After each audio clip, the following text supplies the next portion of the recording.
그 다음에 이제 이사부 독도기념관 얘기를 뭐 안 할 수가 없는데 그건 이제 공모전 국제현상이었죠. 네네네. 국제현상. 그 프로젝트 이렇게 한번 부탁드릴게요. 예, 공모전 예. 때부터 네. 지금 진행 상황이나 이런 거. 네네네.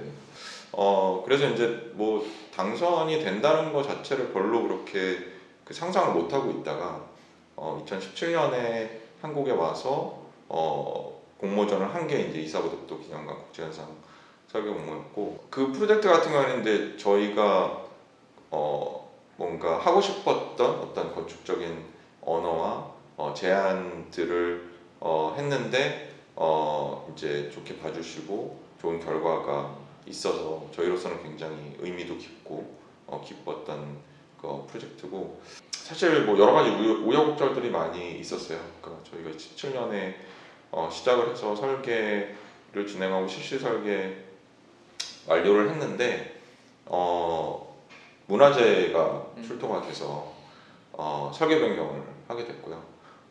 조금 어려움이 좀 있었어요. 예, 근데 어쨌든 그렇게 돼서 이제 설계 변경을 하고 좀 설계 기간이 굉장히 길어졌고요. 그래서 공사도 굉장히 늦어졌고, 다행히 이제 그 외장 공사 좀 하고 있고요. 거의 예, 뭐 내년 초쯤에는 그래도 마무리될 걸로 계획하고 있습니다. 뭐 거의 마무리 단계네요. 예, 거의 마무리 단계인데 이게 이제 계속 이슈들은 있더라고요. 공사 중에도. 이슈 없는 현장 한번 해보는 게 소원입니다. 굉장히 기대되는 그 프로젝트 중에 하나인 것 같아요.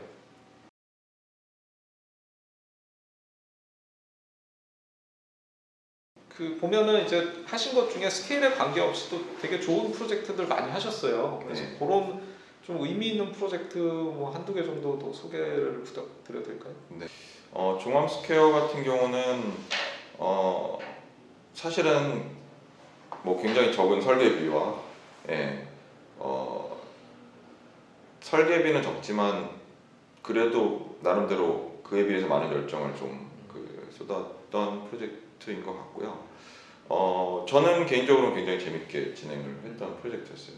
처음에 제안 공모로 진행을 했었고, 또 기본적으로는 뭐 이제 서울시에서 그때 당시에 이제 중점을 두고 진행을 했던 이제 고가 하부의 어떤 이제 시민들을 위한 그런 공간들을 위한 재생 사업을 한다는 그런 의미가 좀 컸고요. 그래서 그런 공공 프로젝트로서의 의미를 생각하면서 동시에 이제 저희가 가지고 있던 그 고가 하부의 공간을 어떻게 하면은 좀 이미지적으로 조금 더 따뜻하고 친근한 그런 공간으로 만들 수 있을까에 대한 고민을 조금 많이 투영시켰던 프로젝트예요. 처음에는 뭐 구조조차도 다 목구조로 하고 완전히 이제 목재로 이루어진 어떤 그런 건물을 만들겠다라는 그런 제안을 했었는데요.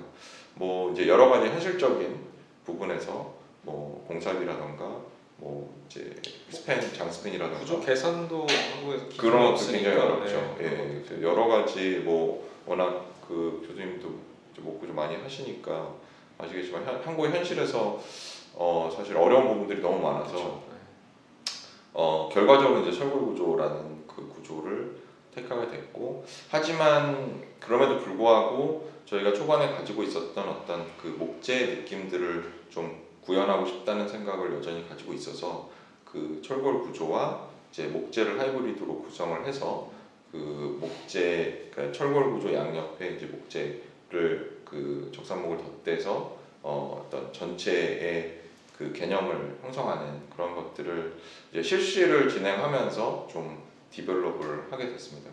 그래서 제가 봤을 때는 그 아까 말씀하신 그 공식적인 이름이 뭐죠? 종암. 이게 조금 애매해졌는데요. 네. 저희가 이제 프로젝트를 진행하면서 종암스퀘어라는 종암스퀘어. 명칭을 네. 이제 부여를 했는데, 그리고 퍼블리케이션도 종암스퀘어로 네. 나갔고요.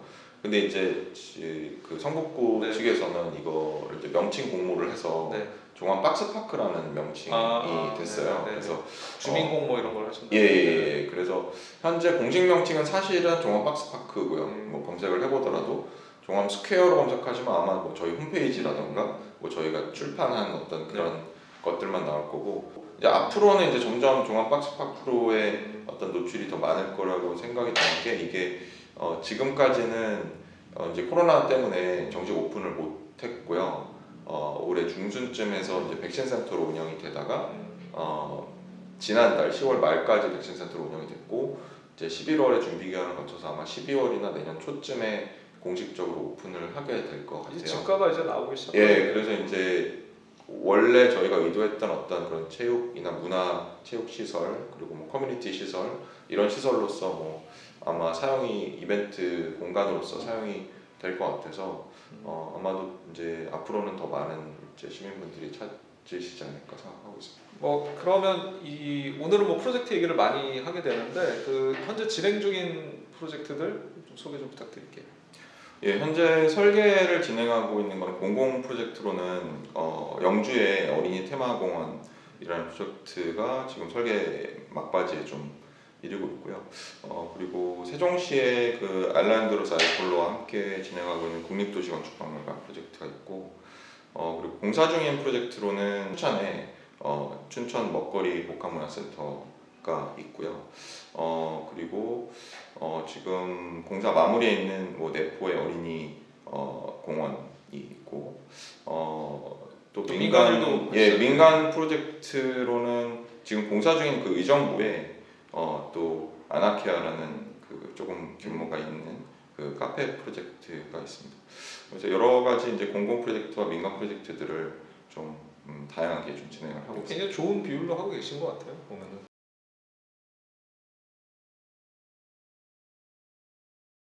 네, 박정희 교수님을 보면 교수님이 이제 한국에서 뭐 학부 교육을 받으셨고 건축 교육 받으신 거죠? 네. 예, 건축 교육 받으셨고 그 다음에 또 미국으로 하버드로 가셔서 또 건축 석사를 하시고 또 리처드 마이어에서도 또 근무를 하시고 어떻게 보면 이제 한국과 미국에서 교육적인 경험, 뭐 실무적인 경험을 이제 어떻게 보면 골고루 하시고 한국에 와서 그 시작을 하신 거잖아요. 네.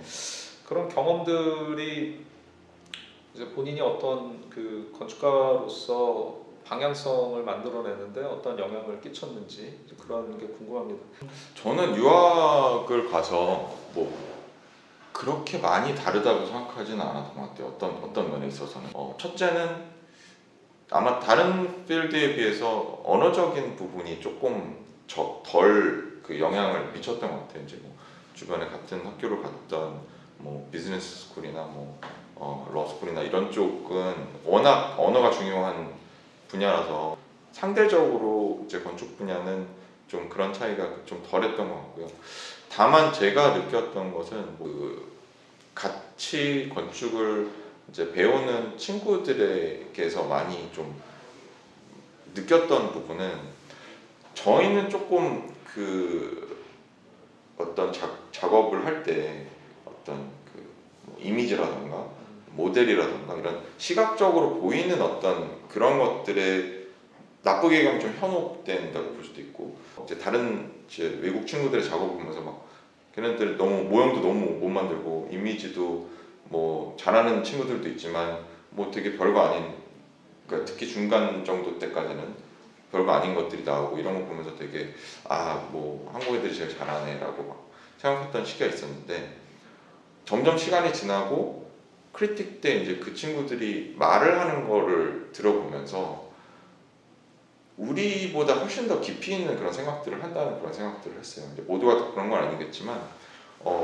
그런 뭐 이미지나 모델이 그렇게 많은 높은 퀄리티가 아니더라도 그 안에 그러니까 그 프로젝트에 대해서 굉장히 많은 고민을 하고 심지어는 이제 철학적인 고민까지 들어가는 친구들도 있었고 그 꼭 비주얼한 것들이 전부가 아니구나라는 생각을 했고 그런 뎁스들이 결국 이제 건축가로서 생각해야 될 그것도 굉장히 중요한 덕목 중에 하나라는 그런 생각들을 했습니다. 그래서 이제 그런 부분들이 뭐 무엇이 달랐냐고 하면 이제 딱 명확하게 이제 무슨 교육이 어떻게 달랐다라고 얘기하기는 힘들지만 어쩌면 문화적인 차이일 수도 있을 것 같고 굉장히 이제 그냥 뭐 대학 교육의 문제라기보다는 뭐 근본적인 어떤 이제 한국과 미국의 어떤 그런 차이들이 좀 있었던 것 같아요. 사회적인 차이, 예. 문화적인 차이. 다만 교육에만 국한돼서 이야기한다면 특히 요즘은 말씀하신 것처럼 유학이 정말 선택이라고 하는 게 맞는 것 같아요. 왜냐하면은 뭐 그런 것들을 경험하시고 오신 분들이 이제는 교수님들이 되시기도 하셨고, 워낙 한국에 훌륭하신 건축가분들도 많고 실무와 교육을 같이 하시는 그 교수님들도 많으시고 하다 보니까 저는 개인적으로는 그 국내의 교수님들의 어떤 그런 교육만으로도 충분히 많은 것들을 배울 수 있고,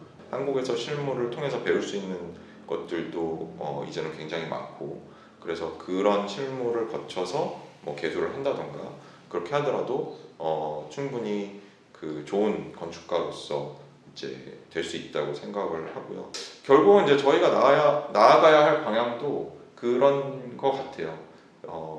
뭐 이미 어떤 유학이란 것이 그렇게 큰 의미를 갖지 않는 것 같고, 점점 더 국내에서 교육을 받고 국내에서 실무를 하고 그리고 사무소를 차렸을 때 더 좋은 건축가가 될 수 있는 그런 방향으로 점점 더 나가야지 않나 생각합니다.